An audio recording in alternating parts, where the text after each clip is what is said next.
నమస్తే, నా పేరు Shivaji. Welcome to our channel. So Ambati Rambabu గారికి బెయిల్ రావడము, బెయిల్ వస్తే ఆ రోజు సాయంత్రం వస్తే, మొన్న సాయంత్రం గుంటూరుకు రాలే ఆయన.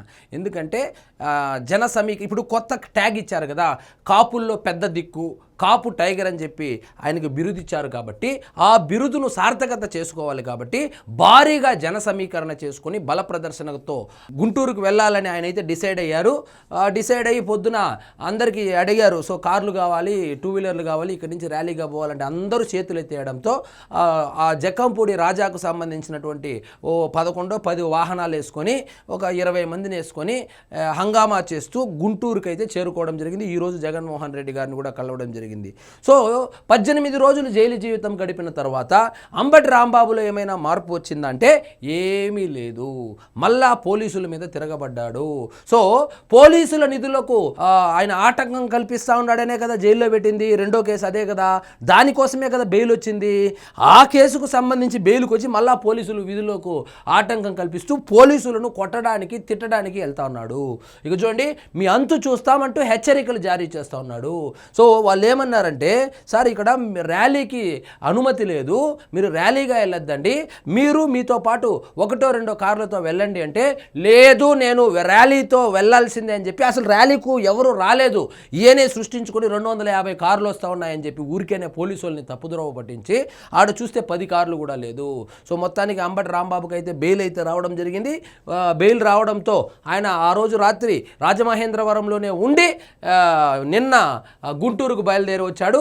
గుంటూరుకు బయలుదేరి వచ్చే దారి పొడవునా పోలీసులతో గొడవలు పెట్టుకుంటూ, పోలీసులకు వార్నింగ్ ఇస్తూ, ఒక రౌడీ షీటర్ లాగా, ఒక గూండా లాగా, ఒక ఫ్యాక్షనిస్ట్ లాగా, మాజీ మంత్రి అనేటువంటి సోయి లేకుండా ఆయన ప్రవర్తించడం జరిగింది. పోలీసులపై రాంబాబు చిందులు, అంతు చూస్తామంటూ ఎస్ఐకి హెచ్చరికలు, రాజమహేంద్రవరం గుంటూరులో వాహనాలతో హైడ్రామా, మాజీ మంత్రి అంబటి రాంబాబు మరొకసారి రెచ్చిపోయారు. విధుల్లో ఉన్న పోలీసుల పట్ల అంబటి ఆయన అనుచరులు వీరంగం చేశారు.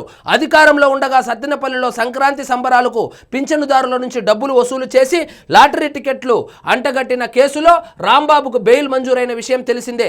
రాజమహేంద్రవరం జైలు నుంచి బుధవారం విడుదలైన ఆయన రాత్రి నగరంలో జక్కంపూడి గణేష్ ఇంట్లో బస చేశారు. గురువారం ఉదయం రాజమహేంద్రవరం నుంచి గుంటూరులో నివాసానికి కార్లు, బైకులతో ర్యాలీగా బయలుదేరేందుకు ప్రయత్నించారు. సెక్షన్ 30 అమల్లో ఉన్నందున ర్యాలీలు చేపట్టవద్దని 4-5 కార్లలోనే, అసలు 4-5 కార్లు కూడా ఎందుకు అంబటి రాంబాబు వెనకాల ఒక గన్మ్యాన్, 2 గన్మ్యాన్లు ఉంటారు. అసలు వాళ్ళ ఇంట్లో వల్లే ఆయన్ని పట్టించుకోరు. మరి ఈయనకంటే 4 కార్లు 5 కార్లు అంటే ఈ పోలీసు వాళ్ళది కూడా తప్పుంది. ఎందుకు ఆయనకి 4 కార్లు 5 కార్లు, ఏం సాధించాడని చెప్పి. సరే, మాజీ మంత్రి అంటే ఒక గన్మ్యాన్, 2 గన్మ్యాన్లో ఉంటారు, ఒక కారులో వెళ్తారు అందరూ కలిసి. 4 కార్లు 5 కార్లు అలో చేశారంట. ఆయన నాకు 250 కార్లు వస్తుందని చెప్తే లాస్ట్కి 11 కార్లు వచ్చాయంట. 4-5 కార్లలోనే వెళ్ళిపోవాలని పోలీసులు రాంబాబుకు నోటీసులు ఇచ్చారు. దీంతో ఆయన ఆగ్రహంతో ఊగిపోవాల్సిన అవసరం లేదు. ఫైనల్గా ఆడొచ్చింది 4 కార్లు 5 కార్లు. గమ్మును వదిలేసింటే అంబటి రాంబాబు వచ్చేసేవాడు. ఏమీ చేయలేడు అంబటి రాంబాబు, ఊరికి మైక్ ముందర మాట్లాడడం తప్పితే. సో పోలీసుల ముందు చూడండి, మంగళగిరి గ్రామీణ సిఐ ఏవి బ్రహ్మంకు వేలు చూపెట్టి హెచ్చరిస్తున్న అంబటి రాంబాబు. ఇట్లా హెచ్చరికలు జారీ చేస్తాడు, వాళ్ళు అరెస్ట్ చేస్తే నేను కాపంటాడు. సో ఇట్లా బెదిరిస్తాడు, వాళ్ళు ఏమైనా కేసు పెడితే నేను కాపంటాడు. సో నువ్వు బెదిరించడం ఎందుకు, అడుసు తొక్కనేలా కాలు కడగనేలా అంటారు. ఈయనే వెళ్ళి విధులలో ఉన్నటువంటి పోలీసు వాళ్ళు యూనిఫామ్లో ఉంటే వాళ్ళ మీద చేయి చేసుకుంటే అది కేసు అవుతుంది అని కూడా తెలియకుండా ఈయనది కాదు తప్పు, ఈయన్ని మంత్రి చేశాడు చూడు జగన్మోహన్ రెడ్డి గారిది తప్పు. ఈ విధంగా బరి తెగించి మన ఊర్లలో దేవర దున్నపోతులు ఉంటాయి, దున్నపోతులాగా ప్రవర్తిస్తాడు. బయటకు వస్తే మళ్ళీ ఏమైనా కేసులు పెడితే ఏం చేస్తాడు, ఈ విధంగా నేను కాపుని, నన్ను చంద్రబాబు నాయుడు గారు రాజకీయ కక్షలో భాగంగా నన్ను జైల్లో పెట్టించాడని ఈయన చెప్తాడు. జగన్మోహన్ రెడ్డి గారు కాపు టైగర్ని కమ్మల ప్రభుత్వం కొట్టింది అని చెప్పి ఆయన సిగ్గు లేకుండా ప్రెస్ మీట్ పెట్టి చెప్తాడు. సో వీళ్ళు విధులకు ఆటంకం కల్పించేది. ఇక్కడ చూడండి, ఆవేశపడొద్దంటూ సిఐకి సూక్తులు. ఆటో నగర్ వద్ద రాంబాబు పెదకాకాని సిఐ నారాయణ స్వామితో వాగ్వాదానికి దిగారు. వైజంక్షన్ ఇంకొకటి, అంబటి రాంబాబు బాగా చదువుకున్నాడు, లాయర్ కూడా. ఒక అడ్వకేట్గా ఉండి, ఇప్పుడు లేదనుకోండి, ప్రాక్టీస్లో లేదు, మర్చిపోయింటాడు సబ్జెక్ట్ అనుకుంటా. సో ఒక అడ్వకేట్గా ఉండి పోలీసులు విధి నిర్వహణలో ఉంటే వాళ్ళ విధులకు ఆటంకం కల్పిస్తే కేసు అవుతుందని చెప్పి కనీస పరిజ్ఞానం కూడా లేనటువంటి అంబటి రాంబాబు ఏ విధంగా లాయర్ అయ్యాడో ఇంకా రాజశేఖర్ రెడ్డి గారికి తెలియాలి. వై జంక్షన్ వద్ద వైకాపా శ్రేణులు నియంత్రించడానికి పోలీసులు బారికేడ్లు పెట్టగా వైకాపా కార్యకర్తలు దూసుకొచ్చి వాటిని తొలగించారు. ఎస్బీసీఐ అలహరి శ్రీనివాస్ వైకాపా నేతలతో మాట్లాడి పంపించారు. 20 నిమిషాల పాటు ట్రాఫిక్ నిలిచిపోయింది.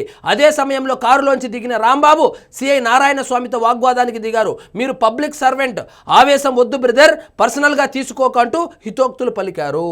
ఈయనే కార్లు వేసుకొని వస్తాడు, వీళ్ళ మనుషులే అక్కడ బ్యారికేడ్లు పెట్టింటే దాన్ని తోసుకొని వెళ్తారు, వీళ్ళ మనుషులే విధి నిర్వహణలో ఉన్నటువంటి పోలీసులకు ఆటంకం కల్పిస్తారు, ఈయనే పోలీసులకు వార్నింగ్ ఇస్తాడు, ఈయనే పోలీసు వాళ్ళ షట్టు పట్టుకుంటాడు, ఈయనే దుర్భాషలు ఆడతాడు, మళ్ళీ ఈయనే వచ్చి సూక్తులు చెప్తాడు.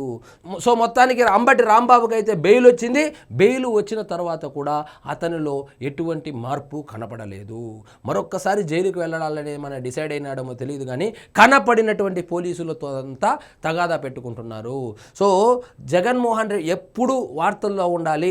ఇలాంటి తగాదాలు పెట్టుకుంటే, ఇలాంటి బూతులు తిడితే జగన్మోహన్ రెడ్డి గారికి ఇష్టం కాబట్టి ఆయన కంట్లో పడాలని ఇప్పుడే ఏదో ఒక ఎమ్మెల్యే టికెట్ ఫిక్స్ చేసుకోవాలని, ఒకవేళ గెలిస్తే మంత్రి పదవి కొట్టేయాలనేటువంటి ఉబలాటంలో నోటికి వచ్చినట్లు అంతు చూస్తా అంటాడు. ఇక్కడ చూడండి, నా వాహనాలను ఆపుతావా, నీ అంతు చూస్తా అంట. అసలు ఎవరు నువ్వు? అసలు కనీసం ఇప్పుడు ఎమ్మెల్యే కూడా కాదు, మాజీ ఎమ్మెల్యేవి, మాజీ మంత్రివి, నిండా చెప్తే నువ్వు కూడా సాధారణ పౌరుడివి. కాకపోతే నీకు పెన్షన్ వస్తుంది, సాధారణ పౌరులకు పెన్షన్ రాదు గవర్నమెంట్ నుంచి. అంతేగాని నీకేమైనా 2 కొమ్ములు, లేకపోతే 6 కాళ్ళు, 7 చేతులు ఏమైనా ఉన్నాయా? లేదు కదా. ఉన్నది కూడా మన వాళ్ళకి 11 సీట్లే కదా మరి. సో ఎక్కడి నుంచి వస్తుంది? నోటి దూల ఎక్కడి నుంచి వస్తుంది? సో ఏదైనా చదువుకోని వాడు, లా అండ్ ఆర్డర్ గురించి తెలియని వాడు, ఈ న్యాయ వ్యవస్థ గురించి అవగాహన లేనివాడు ఇలాంటి పనులు చేస్తే హర్షించవచ్చు. ప్రొఫెషనల్గానే లాయర్ అయినటువంటి ఈయన, ప్రాక్టీస్ చేసినటువంటి ఈయన ఈ విధంగా ఊగిపోతూ మాట్లాడడము, వార్నింగ్లు ఇవ్వడము ఎంతవరకు సమంజసము? అంటే ముందు మడక సక్కంగా పోతే కదా వెనక మడక కూడా సక్కంగా పోయేదని చిత్తూరులో ఒక సామెత ఉంది. అలాగా జగన్మోహన్ రెడ్డి గారు సక్కంగా పోతే వాళ్ళ వెనకాల ఉన్నటువంటి నాయకులు కావచ్చు, కార్యకర్తలు కావచ్చు సక్రమంగా వెళ్తారు. ఆయన చేసేది ఇదే. 7 సముద్రాలకు ఆ పక్క దాక్కున్న పోలీసు వాళ్ళని లాక్కొనొచ్చి యూనిఫామ్ తీసేసి బట్టలోడ తీసి కొడతా అంటాడు. అదే దారిలో వాళ్ళు కూడా వెళ్తూ ఉన్నారు. ఆవు చేల్లో మేస్తే దూడ గట్టున మేయదు కదా, అదే సామెత ఇక్కడ ప్రూవ్ అయింది. సో ఇదండి ఈరోజు మన టాపిక్. మీకు ఈ వీడియో నచ్చినట్లయితే లైక్ చేయండి, షేర్ చేయండి, ఛానల్ మాత్రం సబ్స్క్రైబ్ చేసుకోవడం మర్చిపోద్దు.